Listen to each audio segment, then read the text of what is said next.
Revenue Generation Strategies for Technology Startup, presented by Justin Quaton. What is revenue? Ito ay kita na nakukuha ng isang negosyo mula sa kanyang operasyon tulad ng pagbebenta ng mga produkto.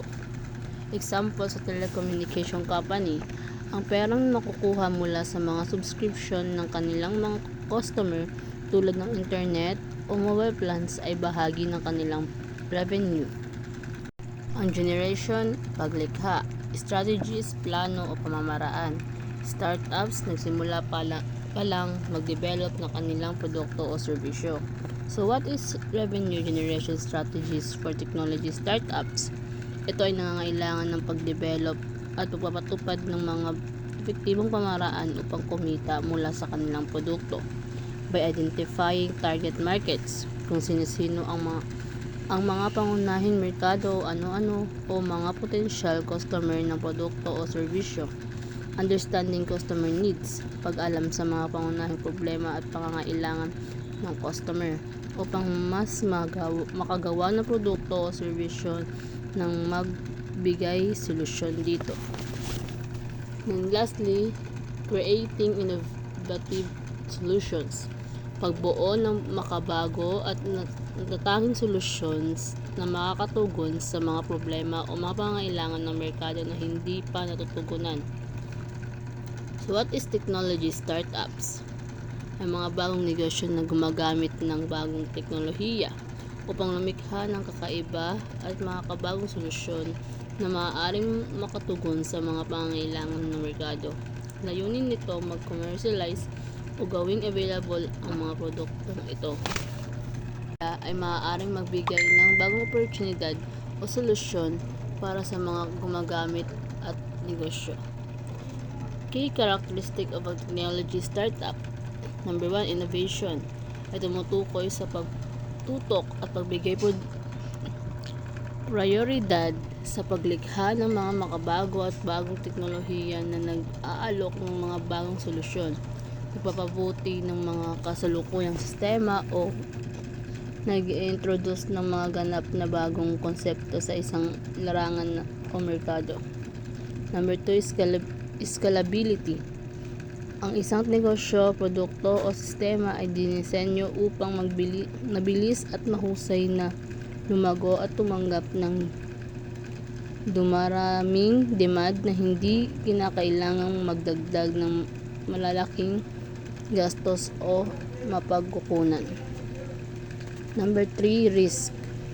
Kapag sinusubukan ng mga kumpanya o individual na maglunsad ng mga bago o hindi pa nasusubukang teknolohiya sa merkado, mas mataas ang posibilidad ng pagharap sa mga hamon o pagkabigo.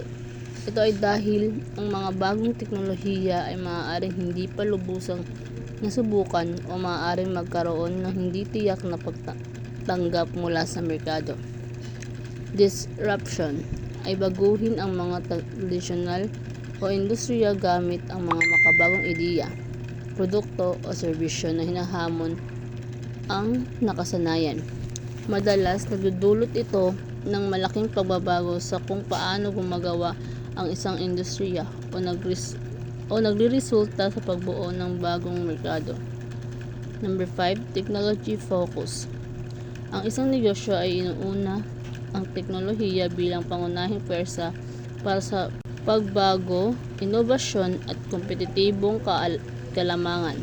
Sa halip na umasa lang sa tradisyonal na pamaraan, ang ganitong uri ng negosyo ay malaki ang puhunan sa mga solusyon teknolohikal upang makabuo ng produkto, maaabot ang mga customer at maging mas efficiently operasyon. Revenue generation strategies. Revenue generation strategies are the methods and tactics employed by business to generate income from their products or services. Here are the 7 common revenue generation strategies include. Number 1, direct sales, selling products or service directly to the customer. Number 2, subscriptions, offering access to product or services on a recurring basis. Number 3, licensing, granting rights to use intellectual property to other business. Number 4, advertising, generating revenue through advertisement displayed on products or platforms. Number 5, freemium, offering a basic version of a product or service for free and charging for premium features or additional services. Number 6, partnerships, collaborating with other business to generate revenue through joint ventures or licensing agreements. Number 7, affiliate marketing, earning commissions for referring customers to other business. Here are the challenges of revenue generations. Number 1, uncertain market, new products or services may not be immediately accepted. Number 2, competition, established players might have advantages. Number 3, resource constraints, limited funding and manpower can hinder growth. Conclusion, revenue generation strategies are essential for technology startups to thrive in today's competitive landscape.